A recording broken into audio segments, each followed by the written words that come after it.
SMT Nation, let me have a moment of your time so I could tell you a little bit about our partner, Southern New Hampshire University, otherwise known as SNHU.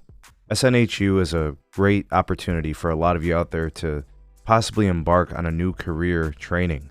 It's a school that can give you world-class student support so you never feel left out.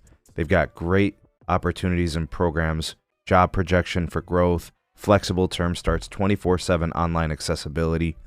They also have a very extensive portfolio of degree programs with some of the lowest tuition rates across the country. And quite often you can transfer up to 90 credits toward any undergraduate degree that they offer. Different courses might include network security, application security, incident response, and investigation through their online BS and cybersecurity, one that I feel is quite compelling for a lot of you out there. So using our partner link down here in the description, as well as here on the screen, you guys can see it, snhu.edu/sneed. You can check out their programs, get more information, register for courses, and sign up for your future. Consider SNHU for your future coursework needs and getting a career in something very rewarding. Check them out, link is in the description. Cable giant Comcast, how they view fiber.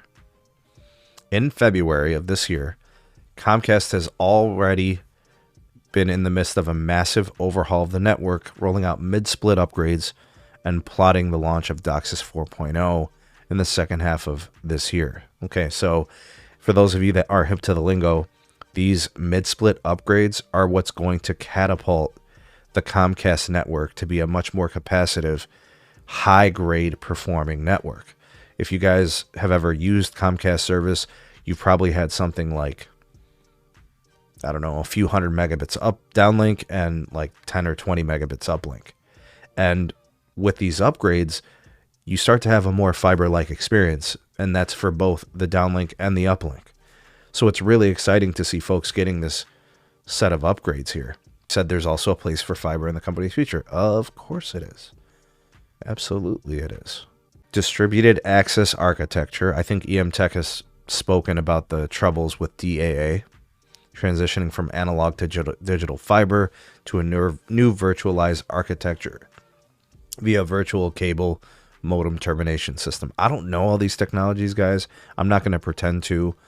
Maybe that's something worth investigating. But the nice thing about this Comcast update is more folks are going to be getting high capacity experiences, a more fiber-like experience, and maybe some people get fiber, especially with the enterprise for sure.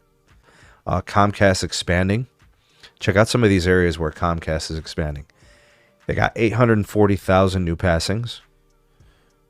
They've got state targets including Tejas, Washington, Oregon, Alabama, Georgia, Louisiana, Tennessee, Connecticut, Pennsylvania, West Virginia, Colorado, Kansas, Indiana, and Minnesota. So if you're in those places, be on the lookout for Comcast to expand their services as well. In those places, Comcast will be offering symmetrical 10 gig service for the Gigabit Pro fiber customers. And of course, Comcast, the first operator to begin DOCSIS 4.0 build-outs in November. That's pretty exciting. The only downside is they've had a lot of losses. Charter Communications talked a lot this year about its rural expansion plans. The subject came up in March as CFO Jessica Fisher touted the initiative during an investor conference. Most of its planned rural passings will be delivered with fiber. All right, now, without getting into too many of the details from this segment of the article, I just want to say this about Charter. In my opinion, Charter is most suited to deal with fixed wireless access. And the reason why I say that is because Charter is going into greenfield places where they've never built. And I think they're also going to places that nobody's ever built. These are going to be folks who are probably, if they have copper, if they've had DSL available to them, new neighborhoods, new segments of rural America, places that have lacked competitors like real wireline solid service, they haven't had it. They're going into some of those places. They're doing it with BEAD dollars. They're doing it with their own spend. That's a good formula for the viability of Charter in the future. That will help them curb some of the losses they would have to fix wireless access. Truth be told, Charter and Comcast can deliver a higher quality, higher capacity networking solution to most folks with wireline. And these new builds are going to be fiber. So this is a winning situation for Charter, for Spectrum.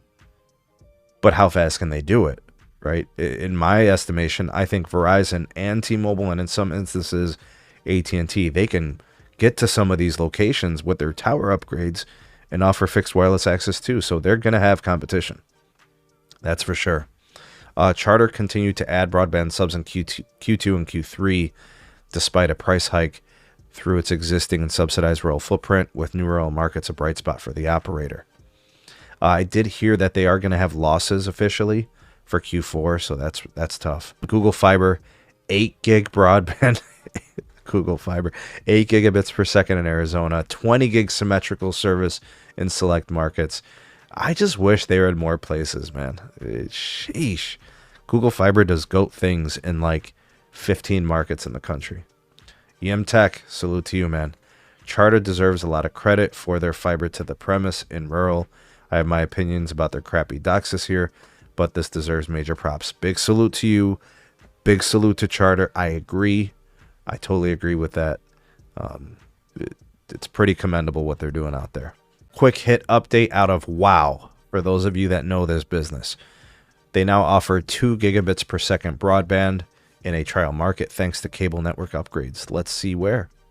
WOW has upgraded its network infrastructure in part of Panama City, Florida. Plans to offer service supporting 2 gig downstream, 200 meg upstream to a select group of customers. Okay, so that definitely sounds like a trial market and a trial segment of customers. WOW, the latest cable co to upgrade its network to support multi-gig speed and boost the upstream speeds. Goal is to address shortcomings that have made cable companies less competitive in markets where another provider has deployed fiber broadband. Company was able to increase the speeds that the network can support by deploying distributed access architecture, DAA, over the company's existing hybrid fiber coax. HFC uses fiber to the neighborhood node. From there, the cable co uses coaxial cable to connect to customer homes. All right, DOCSIS 4.0 on deck for WOW. Initial deployments should see a boom in 2024. They're going to call it 10G. That must be 10 gig per second. I don't know. That's pretty good, man. 10 gigs for downstream, but upstream will be somewhat less. Maybe a couple gigs or something. I don't know. Gary Nielsen, the senior vice president, said, as we plan for the ever-increasing consumer demand for bandwidth, our goal is to proactively enhance our network and offer customers our most advanced technology at any given time. So here's the situation, guys. Panama City trials. They're all over the Midwest. They're in Ohio. They're in Michigan, I think. I don't know. They're in a bunch of places. The thing about these upgrades, and I want to be objective here, these companies have programmed the consumer to think speed equals quality. So is that true? Is that the case? Not exactly. It's not 100% true. Some people may view capacity, speeds, as a metric of quality, and that's because the cable companies have kind of programmed them to believe that. It's a numerical number that you can quantify and you can assign quality to. So for someone who maybe back in the day was getting like the 10 meg plan, and they get like buffering video, or they had like some kind of messed up experience, right? And they needed more throughput.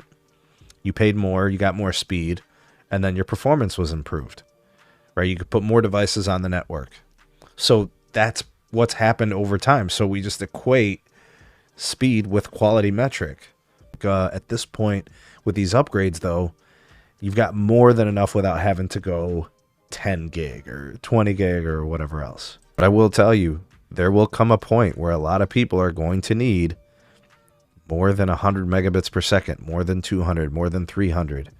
As a content creator myself, I really do like that I have gigabit per second speed across the entirety of my home. And with Wi-Fi upgrades coming, it should only get better.